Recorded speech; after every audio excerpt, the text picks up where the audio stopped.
They are stealing from our children. And Thomas Jefferson warned us, told us it would happen, and said that it's immoral for it to happen, and it is. They are attaching themselves to our children's future wages, and at this rate there will be no wages, and they know. I told you over a year ago, please read about the Weimar Republic. Read about the end of the Republic of Germany, Weimar, before it fell into the hands of the Nazis. We are facing the same kind of financial questions that they faced. It was unsustainable. And for the first time in American history, we started to monetize our own debt. That's when I told you, please read about Weimar, because they did it. And it ends the same way every single time it has been tried. Here's what happens. Your politicians say, we're just going to monetize our debt. We're just going to print a little bit more money. We'll just print a little bit more money. And then the trap starts. We're in the trap. And at some point they have to make a decision. Right now what they're doing to our financial situation is exactly what happened to us in the housing crisis. There was cheap money available. They said, go out and buy. Go buy homes. And so we did. But then the interest rate went up. And the whole thing collapsed because it was built on cheap money. Well, I know you. You're not the ones getting rich right now. You're not the one taking all of your money and you're buying precious minerals. You're not the one going out and buying oil futures.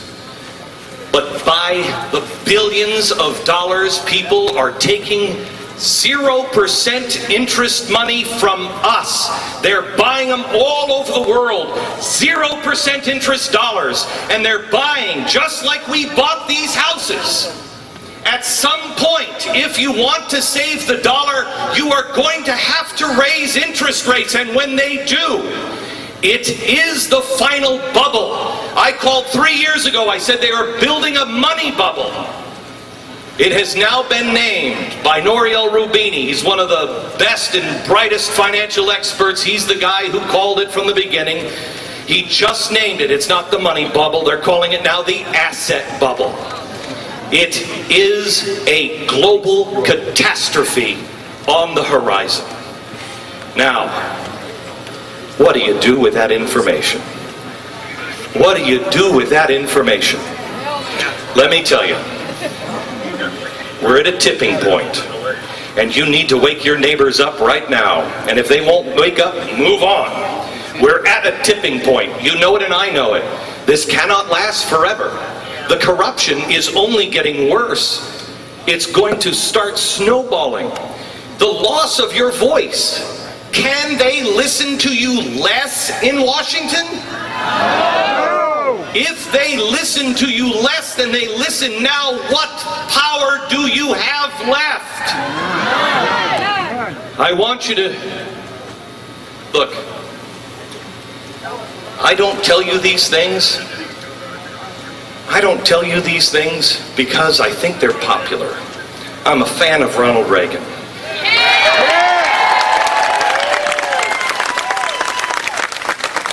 I love Ronald Reagan. And the thing I loved about Ronald Reagan was I always felt that he was telling me the truth. And I always thought that he treated me like an adult, even though I was a kid at the time. And I also always felt that there was hope on the other side. So as I tell you these things, know that there is hope on the other side, but we are about to walk through a wall of fire. We are about to be baptized through fire. It's because we weren't protecting liberty. But let me tell you the choice that we have ahead of us. I see America as the people on a boat. The boat is the Titanic. We've had a crew and a captain who took this ship and rammed her right upside the iceberg. She's been taken in water for a while. All while the captains and the crews have been coming and going, and they've been saying, don't worry, it's the Titanic, it's unsinkable. Then we elected a new captain and crew, and they took that thing and they backed it up, and now they're ramming it into the iceberg. Now they're taking this ship and they're taking it and they're with health care and cap and trade and stimulus. They're doing the same amount of damage that all the other crews did, just faster. All the while, they're telling all the passengers, you go ahead, go back into your stateroom, everything's fine. You go ahead and get into the salon, there's some drinks up there for you. You go listen to the music, everything's fine. Let me tell you something. Each and every one of us are here because we're wide awake. Each and every one of us are a passenger on this ship, and it's our damn ship.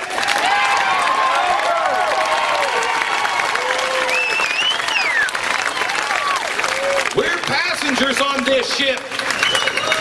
And all those people can stay in the salon. They can stay in their staterooms. But we've been standing out on the deck saying, wow, the water is coming up. I think this ship is sinking. We're in trouble. So I'm here to ask you. I'm going to outline a plan. It is time for us to build the lifeboats because the ship is sinking. But here's the important part. The White Star Line doesn't matter. The ship itself doesn't matter. The passengers and the ideas of the Constitution and freedom, that's what matters. Get into the lifeboat.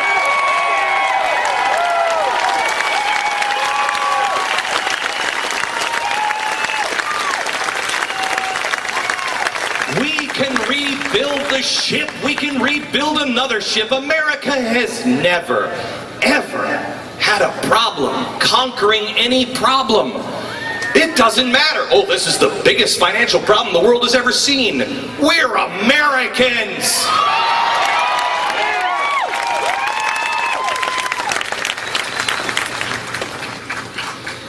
I have to tell you, first of all, are there any 9/12ers here?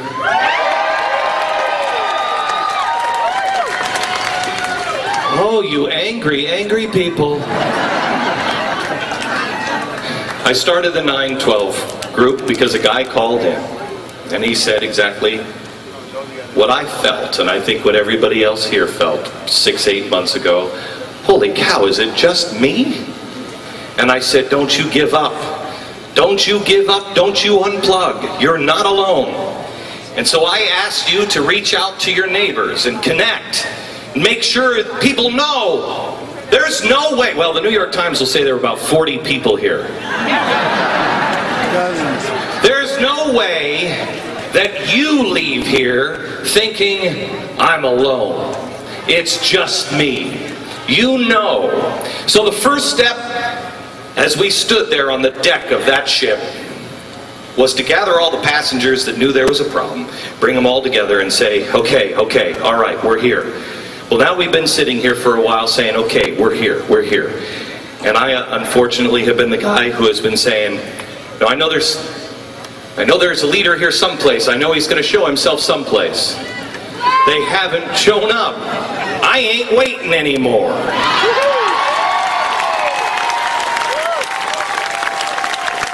I saw a bumper sticker the other day, and I know us conservatives are just so stupid, all we can do is quote bumper stickers, so let me fulfill that for them. It said, when the people lead, the leaders will follow.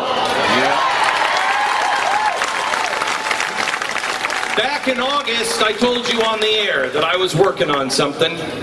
Well, here's what I was working on, and it's going to take me about a year to complete because I want to make sure absolutely everything is buttoned up.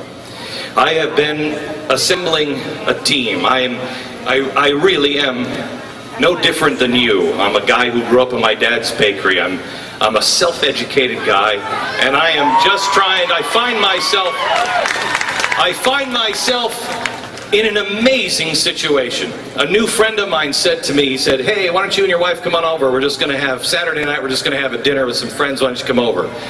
My wife said, you know, you probably don't wear sweatpants. And I'm like, honey, my other pants barely fit me. Come on, we're just going over for Friday night with some friends. I walk in, and it's Steve Forbes, just one of the friends. And I'm like, hey, I'm so glad I didn't wear the sweatpants.